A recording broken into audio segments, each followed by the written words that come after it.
if you think of the other big names, marquee names in professional tennis, over a 10 to 15-year period that I worked in it, and that's Roger Federer, Rafael Nadal, Djokovic, Andy Murray. On the women's side, the Williams sisters, Serena and Venus, and Maria Sharapova, and many more. I had the privilege of being able to work alongside those, I would say, all-time sporting icons, what I like to call sports commentary being the most immediate form of journalism, of storytelling. You are the voice alongside an iconic event. What we try and do over the 3 years, whether it's AI or developments in the broadcast business towards streaming or watch-alongs as well, immersive experience. You know, we've discussed these things over the years that are developing. They will continue to develop as well. It's keeping yourself in tune, abreast of that. That's what we try and do here. Try and keep the course content current as possible. Hi, my name's Ben. This is the UCFB In the Hot Seat podcast. I'm joined today by senior lecturer and sports commentator Guy McCrea. How are you doing? Yeah, well, good, Ben. Great to be with you here on the podcast. Yeah, absolute pleasure. So I guess to start off, just tell us a little bit about your background and how you got into the industry. Well, it's been a long and winding road. Continues to have many ups and downs, I think, as with everyone is, going on within life. I mean, in terms of my background, first of all, I professionally trained as a news journalist, first of all in Cardiff on a postgraduate course, picked up key skills, started to build connections. I think that's something that we'll come back to quite a bit in the course of this chat, about building industry connections and relationships to hopefully last a long time, if not a lifetime.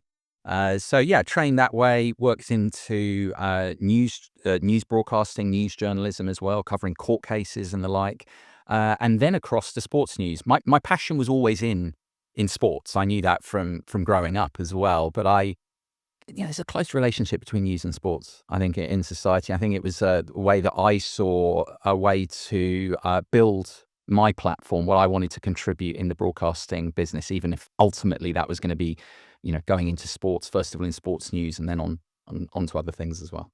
Yeah, I think a lot of people will be interested in sports listening to this. So can you tell us where you specialised and where you sort of ended up with your career? Yeah, I mean, I went into sports news working on national news programs, producing, reporting, presenting around that. And then I suppose I moved more across into the broadcasting side, programs, if you like, sports themselves. And I mean, a lot of people, football is the lifeblood of everything in this country. Worked in that to start with. That was my background in local radio, was actually working, commentating on non-league football matches. But my big specialism, and one of my big passions, I suppose, what I'm known for in the industry still, is in professional tennis. I spent about a decade exclusively in that time, and that tallied, I suppose, from my point of view, very, very nicely with what's now. I mean, we can reflect on it now. Novak Djokovic is still playing unbelievably, but if you think of the other big names, marquee names in professional tennis, over a 10 to 15-year period that I worked in it, and that's Roger Federer, Rafael Nadal, Djokovic, Andy Murray. On the women's side, the Williams sisters, Serena and Venus, and Maria Sharapova, and many more.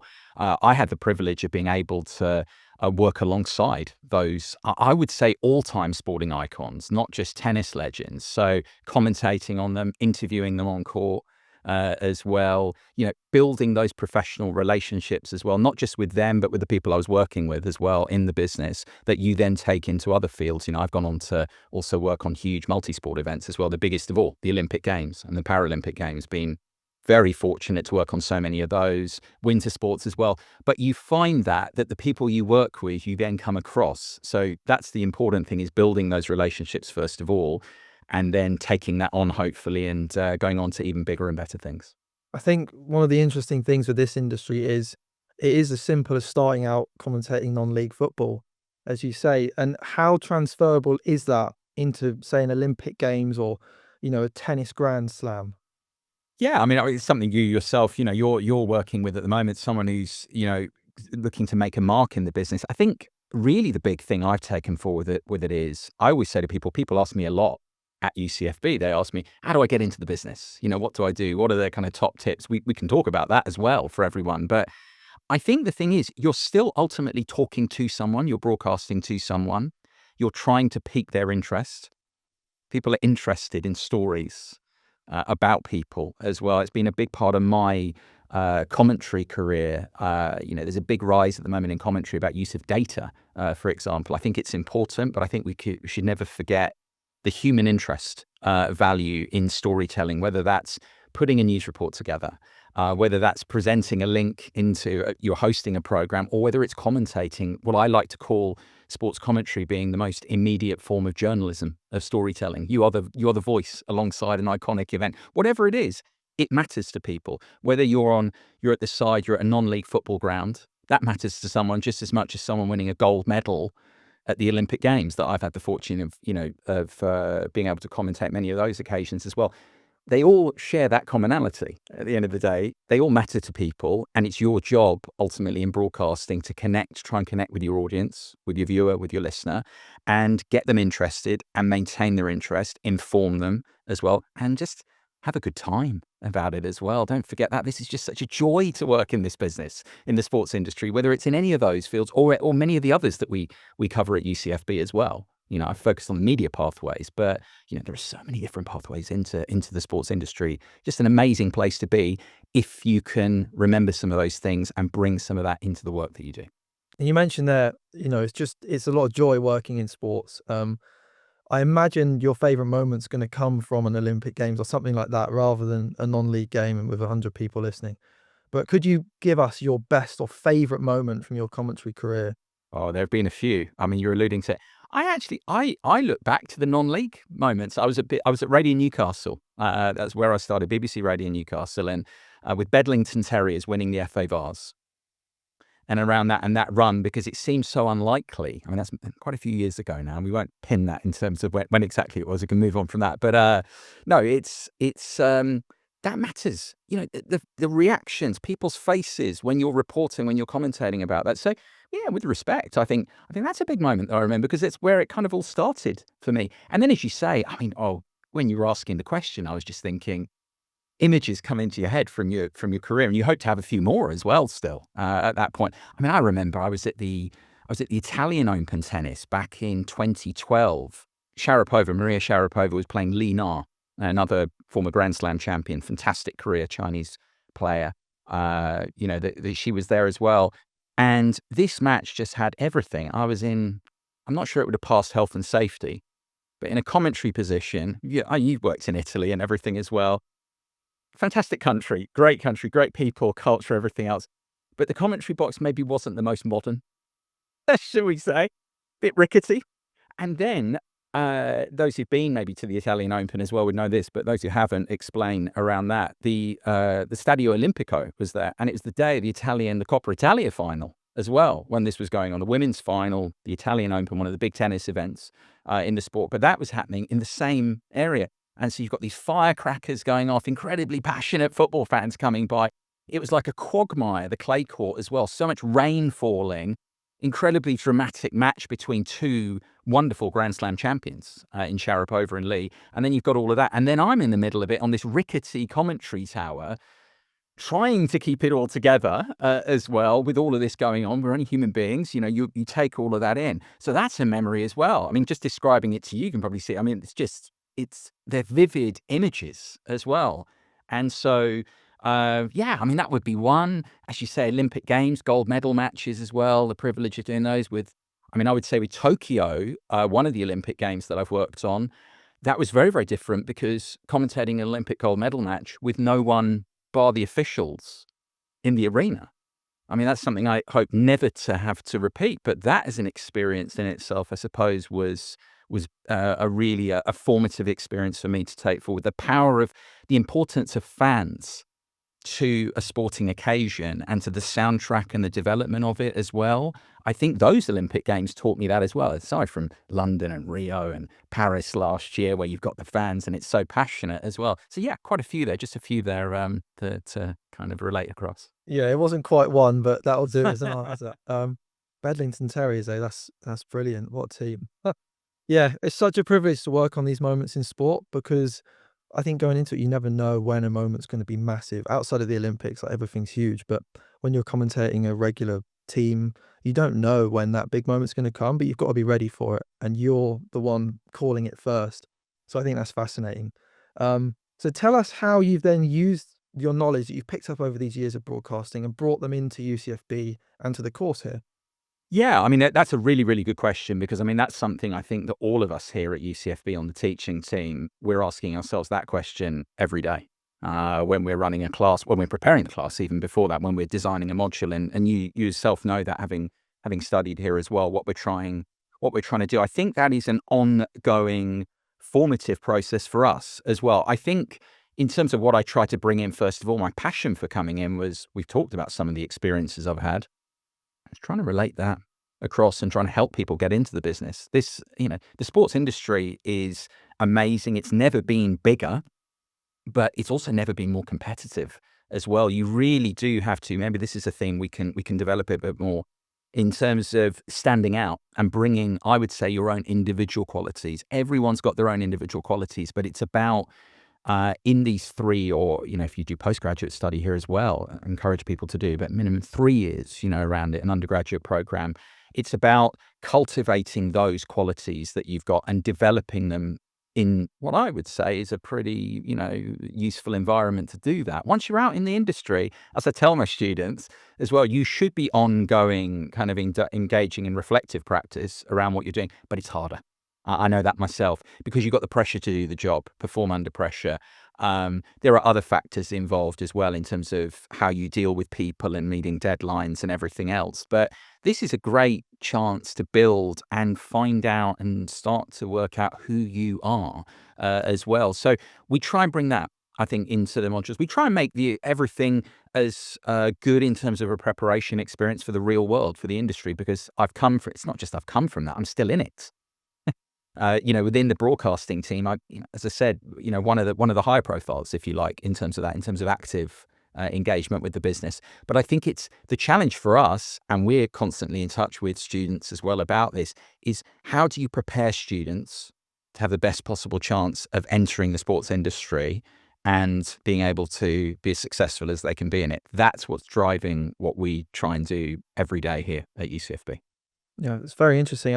I think I've only just dipped my toe into the industry myself, but from what I've gathered, it's almost a superpower to be interested in a niche sport these days. With remote production increasing so much and so much being in London, obviously near where we are, Wembley, Mm. you can get involved in so many different sports just within like a few miles of the university almost. And for me, my big interest was cycling, and I've been able to utilize that and get myself a role where I am working in cycling every day now.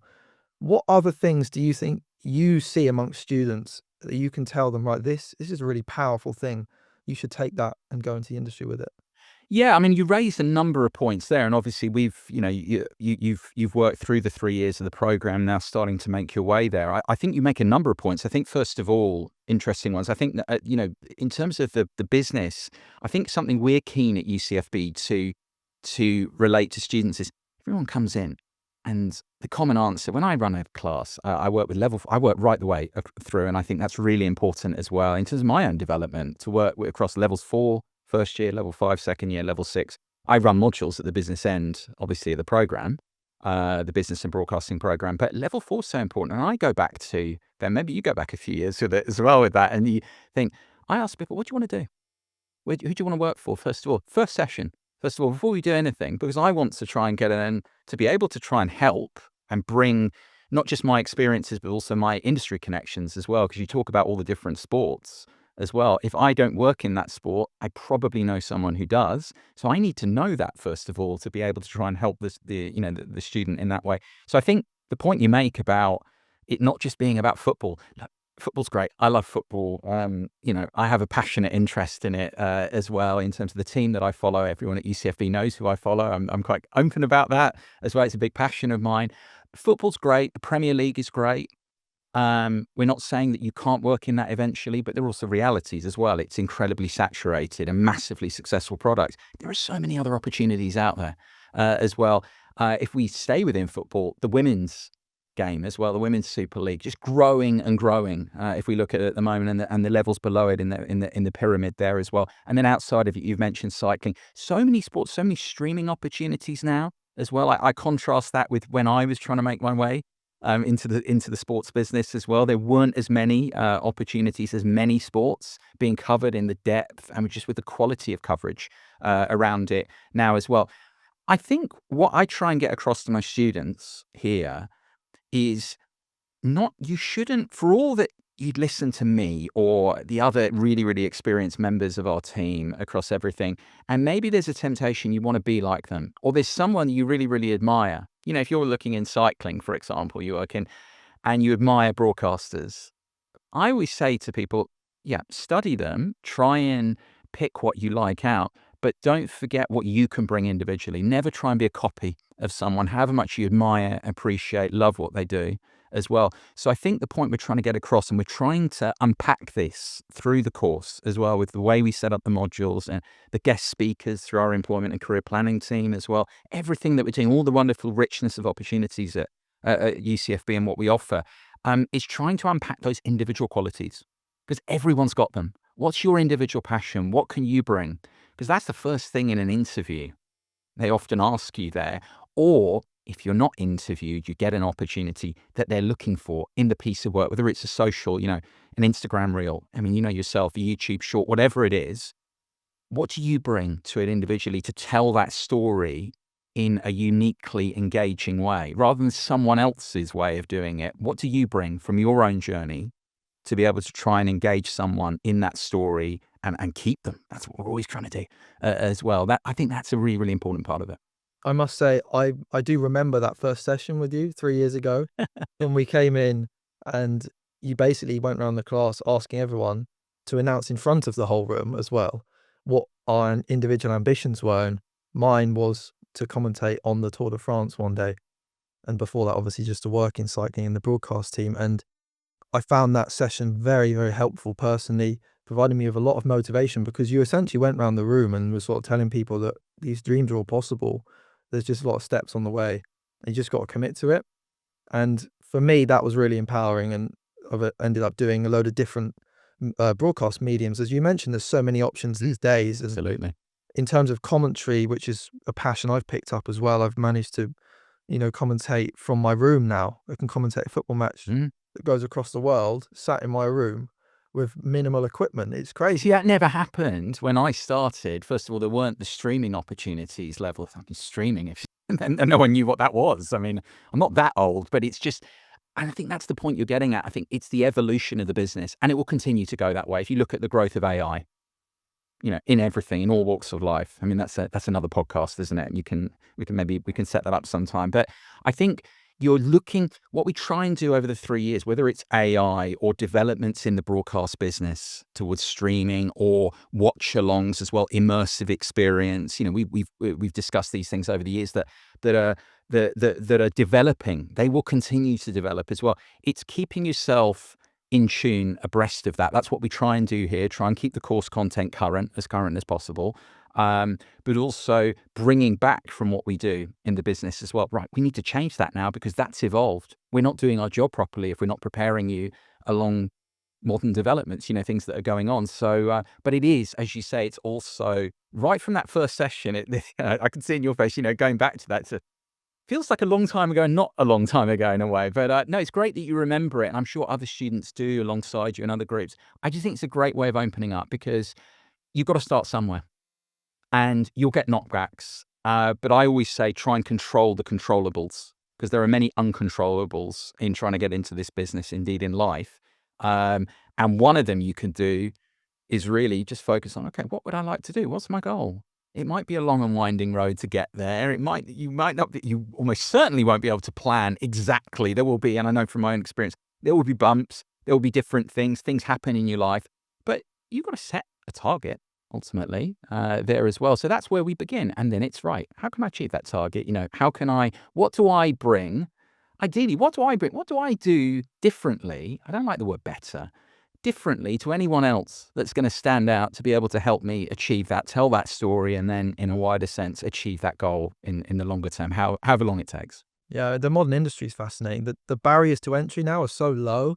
And whilst you're at university and, like your bills are covered by loans and you're living with people, you don't have that much responsibility. So you can throw yourself out there. And it's as simple as, you start your own YouTube channel and just start commentating on like a sport you're seeing on TV and offer an alternative commentary feed for people who aren't watching it. And it's literally as simple as that if you wanted to get into commentary, for example. But, any form of media you can produce with a phone and a £20 microphone, or, you can do so much. And that's just brilliant. But bringing it back to sort of big picture sports stuff, as we start to wrap up here, who is your sporting hero and why? Oh, you're saving the really, really tough ones here for the end. I knew you would do that. Whoa. I mean, we've touched on a few of them already in the course of the conversation as well. I mean, if a lot of this for me is about passion, I think, the sports industry. If someone was going to boil it down to something, first of all, that you need, and we haven't got time, we've barely scratched the surface with that in terms of passion and what that means to each and every individual. For me, a passion is the football team I follow. I have great respect at Tottenham Hotspur, amazing player, an all-time legend. There are all-time legend players, but I tried to look a bit deeper than that. So Ledley King, for example, has a mural in honour of him on the high road at Tottenham Hotspur. A legendary player, but the way he carries himself and his empathy, because I've had the opportunity to have conversations with him, interview him, and what he brings into his role as an ambassador with the club now, how he's taking that on, how down to earth he is as well. I think these are qualities that you can bring in that I look at and I admire. So that's one. I can name many players as well, idolized growing up, but I think he'd be someone who stands out there in that respect. I mean, we talked about professional tennis as well, those iconic figures as well, not just the amazing players that Federer, Nadal, Djokovic, Murray, the Williams sisters, Sharapova were, but also how they carried themselves in interviews, what they do in the community as well, their kind of social responsibility as well, how they are as people is really impactful on me. And yeah, I mean, it just turns in terms of another sport to add to it. Again, it's more than one, Ben, here, because with respect, it's a huge question, that sporting heroes. I have so many because I love sport. It's the number one thing I wanted to get into the industry. Is I love the people in it. I love the energy around it. And when you've got people at the top of their sport, those are people at the top of their sport. But I would even give them a star on top of that, because they're not just the best. They haven't just been the best in their sport, but they've done other things. They've gone on to do other things. Another name I just add in, more than an honourable mention, would be from my own upbringing, Michael Jordan with the Chicago Bulls. The Bulls are my NBA team that I follow, but no, as an individual, just as, we talk about all of that, but you come back to someone who their absolute elite quality and ability to influence an occasion. If I think of the mid-1990s, the famous, I mean, we have The Last Dance and everything now, documenting it. But living through that, staying up through the night as well, when I had to be in school the following day, but watching NBA finals games as well, involving the Bulls with that legendary Bulls team and Jordan leading it as well. I mean, he's as I said, absolutely heroic figure as well for me. So yeah, just a few there. There are many more as well, but it's just, look, they've all got passion for what they did and going on with that. And I think that is the number one. If you're asking me, what's the number one thing in the industry for all these people from different backgrounds, you've talked about it, bringing different things, what have they all got to try and be successful? They're all passionate about what they do as well, what they can bring, and how they experience it as well. Just having fun the whole time as well, and bringing that passion every day in the business in what they do. I think that's what we're all here for, isn't it? At university and studying to work in sport, we've got to bring that same passion to working behind the scenes and not on the field or on the track or whatever it may be. Yeah, brilliant. And final question then for you. If you had to give one piece of advice to someone who wanted to get into sports commentary, what would it be? Sports commentary. I mean, all areas of the sports industry are tough to get into, very, very competitive. Sports commentary is a great example of that right now. You've mentioned as well your own experiences already about how it's evolving and how it will continue to evolve as well. We talk a lot about here, of course, we're going to say, with being a university course, working hard and everything and leaving no stone unturned. Yes, all of that as well. We've talked about the passion as well as a theme right the way through it. I'd close with, I'd say, resilience as a quality. And that's not something that all of these qualities you can develop over 3 years here and beyond. You will do that. But how do you react when something doesn't go your way? When there's a knockback? That's a life element there, life aspect as well, that you'll get that through 3 years. It's not, we try our very, very best. Everyone is trying to help to give everyone the best student learning experience, best student experience possible. You know that yourself as well, through the 3 years. But resilience is a quality. How do you build that? And I'd say ultimately you are in a situation where maybe it hasn't gone as well for you as it could do, but how do you learn from that? How do you reflect on that?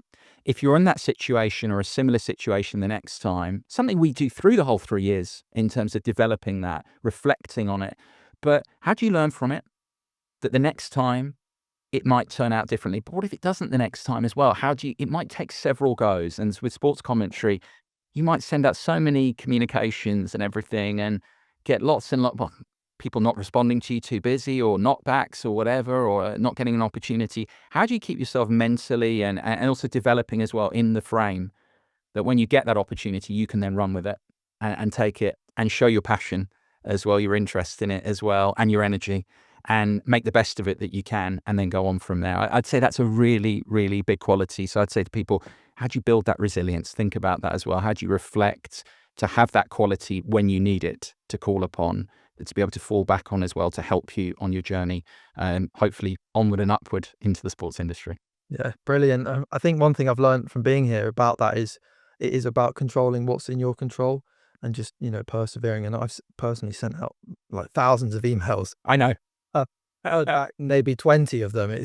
People don't have the time to read and respond to random emails. But yeah, that's been fascinating. Thanks so much for your time today, Guy. No worries. And that's a wrap for the In the Hot Seat UCFB podcast today. If you want to know more about UCFB, please check us out on our website or our socials. The University Campus of Football Business offers an inspiring learning experience with unique university degrees focused on your chosen career in the football and sports industry. Come to UCFB and study an undergraduate or postgraduate degree in media and journalism, coaching and analysis, sports business and finance, plus much more at iconic sporting locations such as Wembley Stadium and Manchester. To kick off your career in sport and find out more about our courses, visit ucfb.ac.uk.